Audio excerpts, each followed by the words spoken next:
Hello and welcome to another monthly update for Sydney, Melbourne and Brisbane from the Your Empire team. As usual, I'm joined by Zoran Solano from Infolio Property Advisors and Your Empire in Melbourne, and also Zoran Solano, Hot Property Buyers Agency and Your Empire in Brisbane.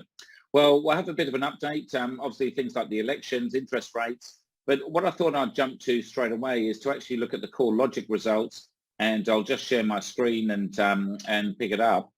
And so we've got the results here, just coming up here now. Just to summarise, just in case you can't read it, we've got Sydney minus 0.2% for the month, 0.5% negative for the quarter, but 14.7% annual. Melbourne 0%, so flat month, minus 1.1% for the quarter and 8.4% rise for the annual.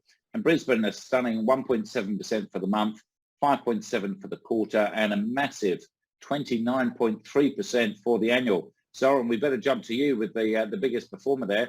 What are you seeing with things on the street in Brisbane and Queensland? Yeah, look, I would say that we're still seeing a lot of buyer activity. It has slowed just a little bit. If you sort of think back to a couple of months ago, we were seeing around the 2% monthlies. So there is a very small amount of cooling. Auction clearance rates have subdued a little bit, but that's pretty typical of Brisbane going back into its low clearance rates, given we're not really a massive auction state. But I'm not surprised by those statistics at all. We're definitely seeing that we're paying circa 30% more for a house than we were, 12 months ago, 18 months ago. That's definitely accurate. I think that there has become a window of opportunity. If you've been thinking about waiting to get into the market when it's slowed a little bit, now is when that time is. But I don't think it's going to last long. I think once we pass that federal election, we start get a bit of consumer confidence back into the market. People realise that a rate rise isn't the sky falling in on them. Then I think we'll continue to see Brisbane perform quite well. Yeah. And how about you, Lauren? Well, it's really interesting. We were talking about this just yesterday in our team meeting that the question everyone's coming up to, the objection everyone's having with us at the moment is, we're just going to wait. We're going to keep our powder dry because we've got an interest rate rise in the election. And I would say that is what everyone chooses to do. And so you're all following the crowd. And I couldn't agree more with Zoran that there is this tiny, tiny, tiny window where people are not buying. So if you are buying, you'll be buying well right now and it will not last long. And if anyone out there was not expecting an interest rate rise, then full on them. They shouldn't have bought property because it's been that bloody low that, if they can't manage a couple of interest rate rises, they shouldn't be holding property in the first place. But overall, there is definitely some quietness in the market. We're certainly not seeing, there's more pass-ins without a doubt.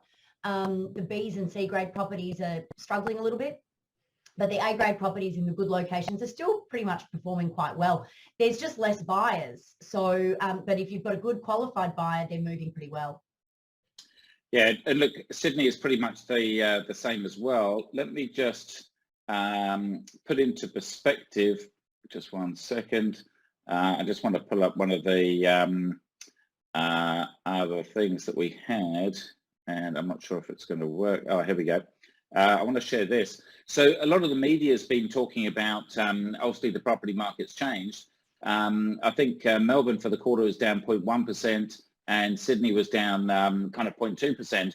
But when you put in these perspectives of $1 million property going at 25%, it's gone up $250,000 and effectively 29% in Brisbane is $290,000. So even when they talk about a fall of 0.2, that's $2,000. So it hardly even touches the sides on these kind of things. That it really is the media a lot of the time making a big scene of things. And I'll just try and pull up another thing, which I'm not sure if we actually put up before in one of the previous ones, but it was all about time in the market. I'll do the share screen again, and here we go. And this is the thing is when we got into the last boom in 16, 17, everyone was talking about the market rising too much. Then they were worried about the market crashing. In 18, 19, we had the credit crunch, we had the Royal Banking Commission, which is almost like now. Everyone's saying, why would I buy now? Because the market's going to crash, it's going to be cheaper tomorrow.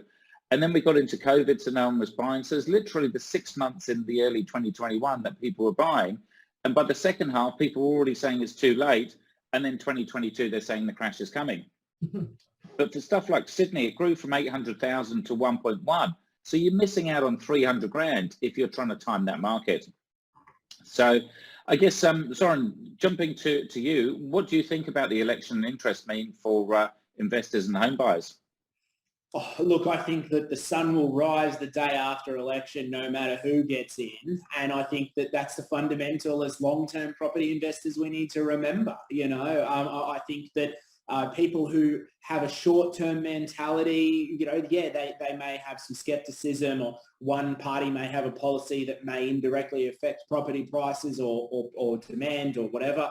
But at the end of the day, the sun will still rise. People will still need to live in quality locations. Lauren, I can see you smiling there, nodding. The sun will rise another day. And yeah, like Lauren said, interest rates will rise and fall. Historically low rates could not stay historically low forever. Banks are stress testing you, and they've done it for years now to afford a higher rate, 5, 6, 7% interest rates. They're stress testing you on. So if you don't have confidence in yourself, have confidence in the banks that they know what they're doing and they're lending you money at the right rate. And again, I think while we're talking about the banks, is also their consistency of being able to pick the market, because they did say in COVID that we're going to drop 10, 20, 30% or so. And obviously it was only 5 or 10%, and that was a bit of a dip. Then coming out of COVID, they say, the market's going to rise 5 or 10%, and it went 20 or 30%. And now God knows what they're saying about 5, 10, 20%. So look, sure, fair enough, we need to look after our banks, but they haven't had the best record of trying to predict things going up and things going down. Lauren, what are your stock levels looking like down in Melbourne? Relatively low. We've had this problem, it feels like, for the last 2 years, where we just haven't had enough stock. But again, that's why I say this is a real opportunity. I think that because of what's going on in the media right now, because they're talking about inflation, they're talking about interest rate rises, they're talking about the property market crashing, there's less people putting their homes to the Melbourne property market. Therefore, I would argue that if they are putting their homes to the market now, they need to. So they need to sell. So if they're a buyer who needs to sell, doesn't want to sell, but needs to sell, then that does definitely represent opportunity if you're out there. It doesn't necessarily mean you'll be buying without competition or you'll be getting it for substantially less. But I think that psychology needs to be applied when you're thinking about whether it's a good time to buy or not. The other thing I think that's really important to remember is the people who are talking about interest rate rises and not wanting to buy because of that, they're typically going to have an excuse no matter what it is. It's COVID. It's the GFC. We're waiting for the market to crash. We're waiting for interest rate rises to come down again. There's always a reason, and now it's just the election, and now it's inflation. They won't be your buyers. And look, I was speaking down at the Melbourne Property Expo on Saturday and Sunday, and some of the things I was talking about down there is good properties always sell. So sure, the auction clearance rates are going to come down now. Quite often people are worried about vacancy rates, but I said they're all irrelevant, because typically for Sydney, we're buying units, say the classic Bondi Beach kind of thing, there is none of those with parking, and they always get sold. When there's the bad times coming, it's the stuff with no parking, with the big blocks on the main roads. That's the stuff that drops the clearance rates, but the good property is always selling. So there's always going to be a market. There's always someone willing to pay a reasonable amount of money. So it's just all that rubbish on the side that suddenly comes on the market or is the only thing around. And that's the stuff that you never really want. And it's just like the vacancy is, if you've got a good property in a good location that's well maintained with a good property manager, it's always going to be tenanted. So who cares what the vacancy rate is, because that's all the old stuff, self-managed, unrenovated. Zoran, you're smiling again. You must see this because you've got a good property management arm as well. You'd see it all the time. Oh, mate, 100%. We track the performance of the properties we purchase for clients, and we can, without a doubt, say that we exceed area averages when it comes to the rental yield percentage, and we always track at a lower amount than the vacancy rate advertised. And it's because of our critical selection as a buyer's agent of the right property that meets the demographics in that area. our renovation and maintenance that we do with our in-house handyman to really present the property in the best light to appeal to tenants, and our property management team with great marketing and great tenant vetting processing as well. So it's the cohesion with all of those different moving parts that come together that make sure that when you're working with someone that you're going to achieve the best result possible. One just quick thing I wanted to loop back on what Lauren said a minute ago, B and C grade property starting to suffer. I'm starting to get selling agents call me with listings that they want to sell. And if they've got the time to call me, the market has changed. And it's changing for the stuff that we would not be buying anyway. That busy road, that second... Lauren's now smiling again. It's like we all are in the same market, but slightly different. Like, I'm getting more phone calls of agents, contractors falling over, whatever it might be. And again, that's that window of opportunity. Yeah, if an agent calls a buyer's agent, they're desperate, they can't get rid of it, and it's probably a pretty crappy property. Now, Lauren, on a different topic, obviously interest rates are going to hurt some people. Some people may think that they need to sell a property. In your opinion, what property should they be selling if they've got a choice and they've got a number under their belt? Oh, look, I think typically what we'll see at this time when people are being stress tested financially is that they'll offload either their investment grade properties or their holiday homes. So I think that potentially in some of the regional and coastal markets, we'll start seeing some movement. Not necessarily that it's going to be cheaper or there's going to be bargains to be had, but there'll be more stock available. There just hasn't been anything. You can look in segments on the Mornington Peninsula and there's one or two sales or one or two comparable sales for any one property that's on the market. So I think we'll see more of that. I'm actually getting more investors coming to me wanting to look at buying properties at the moment. So I think that there's some pretty astute people out there seeing that this is an opportunistic time. But people will normally get rid of anything other than their principal place of residence in order to bolster their financial abilities. So I just think that that's probably what we'll be seeing. So you might get a few in Victoria that represent sort of apartments and single fronted houses, smaller properties rather than the larger family homes that just typically remain completely competitive throughout the year. Yeah, I actually had the question at the Melbourne Expo, and obviously I'm not a specialist like you, so the lady that I was talking to, I didn't recognise the suburb, but she said she'd had a property there. It was in a block of 50, and she said that hasn't really risen in 10 years. And I said, well, that's a bit of a sign. It's a bit of a sign why we generally only buy 10, 15 or 20 in the block, because then it's nice and boutique. And in those good areas is, if the market's moved 20 or 30% last year, if your property hasn't moved in the last 10 years, there's definitely something wrong. There really is something seriously wrong that you need to look at it. And ideally, you should look at your portfolio all the time. And look, it's not going to grow each and every single year, but especially if you're looking decade to decade, then there is definitely a problem. Zoran, a lot of people bought in Southeast Queensland. A lot of them bought off the back of seminars and stuff. And a big complaint about Southeast Queensland is that the property prices haven't grown. Can you tell us a bit about the difference between the types of properties that might have been sold at those seminars or people kind of flying in at the weekend and buying something versus what a professional would buy? Yeah, a lot of people were really buying into this, follow the infrastructure. Where's the new area? Where's the new thing?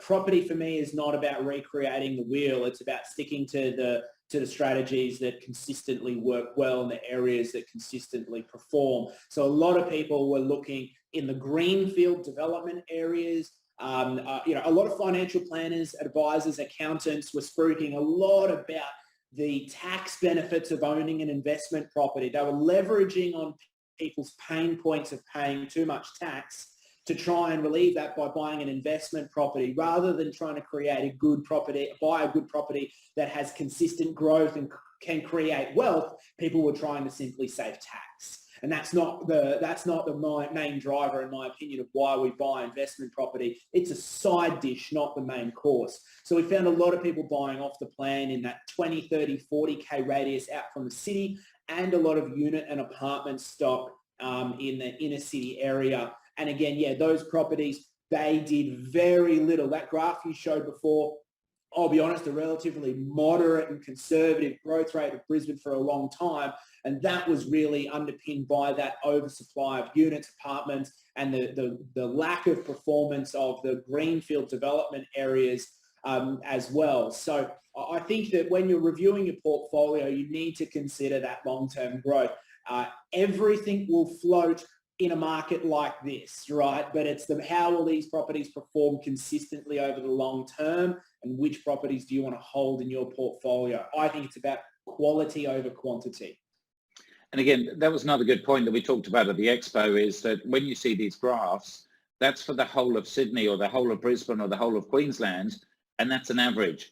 So even if the average was, say, 0 at the moment, say Melbourne, that for the month is 0, some properties could be rising 5 or 10%, and that's more likely to be the blue chip, the real ones that are under supply. And there's stuff that's going down 5 or 10%, which still could be the massive high rises, the house and land packages, where there's plenty of oversupply, there's no real demand for going in there, and that's why you get the average at 0. So I think for all of us, we want to be on the positive side of it rather than on the negative side. So any final words of wisdom for buyers and sellers out there, Lauren? I knew you were going to throw to me. I'm trying to think of something great to say. No, maybe refinance, fix your mortgages, go out there and give it a shot, because it's a long-term game. Yeah. How about you, Zoran? I would say that if you're skeptical about buying in this market, look to reinvest into your existing portfolio by doing the maintenance and upkeep that you may have been forgetting to do, and that'll really optimize your yield and extract some more value out of your existing portfolio. Tune that engine you've already got rather than replacing it. And look, for us, this time 2 years ago when COVID was hitting and everyone was calling the market and everything's going to crash, why buy now when I can buy cheaper tomorrow? We had a lot of clever investors that actually just bought multiples over that time, and they just bought for that consistency.